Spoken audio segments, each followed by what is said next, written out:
Most entrepreneurs and marketers are completely missing this way to grow their audience. And when I talk with them, most of them are downright fearful of it. What is it? You're going to find out in today's video. Hey guys, what's up? Jeremy here, back today with another video to help you to live the dream and to make money in the process. As you can see, if you've been around this channel for some time, I like to talk about a couple things all in alignment to really help you find your purpose and to live it in the best way possible, and of course to just get paid being you. And today's video is no different. You know, when it comes to building an audience and to growing a business, you really have to look at all the different channels that you have based on the world in front of you and the world within, your personality. Why I wanted to talk about today's strategy for building an audience is because I see this under leveraged so much. There's so little competition for it in general that anybody watching this can take advantage of it if you just have the ability to muster up some strength and to try some new things out. There's never been a better time to be growing your business or a personal brand or even a passion project, but you do have to have eyeballs on it. So let's talk about a couple things most people are doing right now, and then let's get to that main concept that we're going to talk about in today's video. When most people are growing an audience, they think of a couple different channels. They think social media. They think maybe paid traffic like Google or Facebook. Social media would be more like Instagram, YouTube, Facebook. Paid traffic would be any place that you can put money into and run an ad to an audience. And they really get stuck there. Some more of the advanced marketers and some of the longer, the ones with more experience, they're gonna also be focusing on email list building and also building a phone number database. And they want to retain that, right? So that they just don't have them on social media. They also have their info and have permission to market to them and blast it out. If you aren't growing an email list, then check the description below where I break down exactly what an email list is and have a couple other videos there for you for how to actually build it and how to actually use it and get it going. But they're looking at social media and they're looking at their email list. They're looking at all these ways to get traffic to them and to get traffic to your project is what you're probably thinking about. But the reality is on social media and all these other platforms, there's a ton of competition. And so it can become either expensive in money or expensive in time resources to actually bring it to life and to make it happen.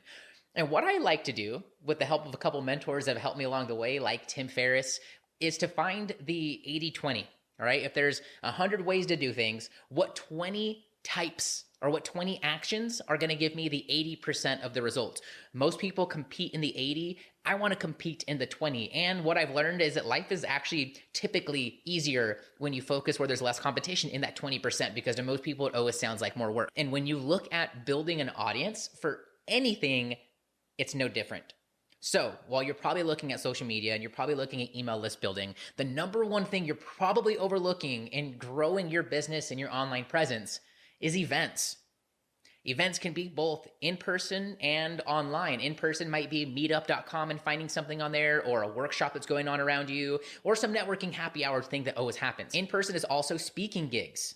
It's being at the event as an attendee or being up on stage. When it comes to speaking or when it comes to events, so you have those in-person ones, right? You have meetup, you have speaking gigs, you have networking things. Then you also have online events. These are Facebook groups. These are getting interviewed on a podcast. This is being featured in a virtual summit. All opportunities where you're kind of maybe the highlighted thing or a member of the community participating in what's going on. There's ways in for both of those. And so I wanted to talk a little bit about those today and some of the experiences I've had so that you can definitely take advantage of those too.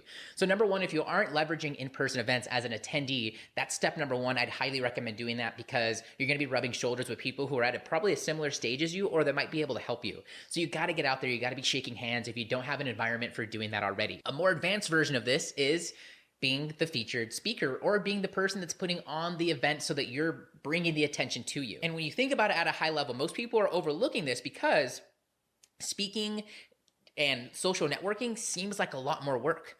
But to the few of us who are actually doing it, we know that there's less competition and we stand out amongst others when we do it. So you have to be on Meetup. You want to be going to those happy hours and those sort of things so that you can find other people who you can help and other people who can help you, and to find additional resources, which are extremely important in anything that we're doing. Furthermore, you also want to get on that stage. And this is so powerful when you zoom out and look at the environment. You got someone of authority on stage because everybody in the audience is looking up at them because their name is on the flyer, their name's on the marquee, so to say, their name is on the event, their name is featured in the brochure, and they're the person that everyone's going to shut up and listen to typically when they're on stage or when you're on stage. Now, if you know your subject enough or you're passionate enough, then you should be able to speak even for a few minutes off the cuff or to prepare a script and a presentation to go and do.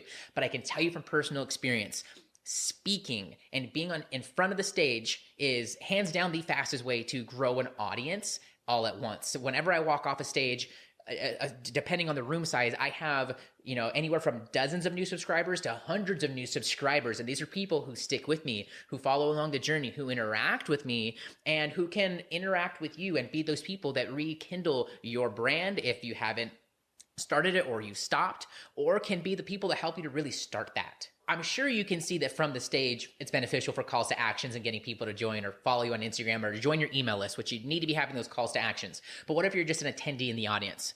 Well, now this is an opportunity for you to go around shaking hands and collecting those email addresses one by one and making those connections one by one, which there's a lot of power in as well. And you want to balance between those two things. So you have the get up on stage and call everybody to action, or you have the go around, shake hands, get info and give info, and follow up with those people and even ask for permission in the moment or afterwards if they would like to be a part of your journey by joining your email list, which of course is free and of course provides value to them, and they're welcome to leave at any point in time. So get on stage or just be around them. Next, we have those online events, which can be powerful as well, whether you're the featured person or just in the community. There's a time and place to play both of these cards. This can be simply you outreaching to podcast hosts or virtual summits or online events or online platforms where they're featuring content or knowledge from other people, and you can ask to be interviewed. You can ask to put a piece of your content that you've made up on there too. Or you can find the places where these things are and interact and engage with either the person who made it or the other folks who are in the comments who are just like you. You might be thinking, I don't want to do that because I'm going to look like I'm below everybody. But think about if you saw your idol in the comments interacting with people. Would you think that they're too big to be doing that? Or think of your idol. Are they too big to be doing that? Or do they know the importance of the one-on-one interactions as well on top of those big one-to-many ones? So don't ever put yourself above being a part of an audience or engaging, because that can be a way for you to spark your audience and get that engagement that you're looking for in your brand or with your thing. So I want to know in the comments, are you using events in person or online to be growing your personal brand or your business or your online presence? If not, what has kept you from doing it? And what's your biggest obstacle in that way if you have done it, so that we could talk through it in the comments and so that we can engage with you and to help you through that. If this is your first time finding me, what's up? My name is Jeremy, and every day we help people to live the dream and make money in the process. We do that on social media, but where the fun really happens is over on whatupjeremy.com/subscribe, because this is where I send out exclusive updates only to my VIP email list, and where I share insights, resources, and giveaways and opportunities that I don't share anywhere else. And so while I give a bunch of stuff away for free, I provide even more value to my closer hub and community. So I want you to be a part of that. Head to whatupjeremy.com/subscribe. If you like this, then I know you will love that. And getting those updates and getting those resources delivered directly to you, sometimes stuff that I don't post anywhere else. Thank you so much for watching this video, and I want to wish you luck along your efforts of growing your online presence, and I want to commend you in growing your business or your personal brand. Keep that up, because the world does need whatever it is that you are making, and maybe your world needs it more than anything else, which would be a huge win just in general. So thank you so much for watching this video. I'll be back tomorrow with another video to help you in that process of living the dream and making money as you go. Thanks so much for watching, and I'll see you guys then. Cheers.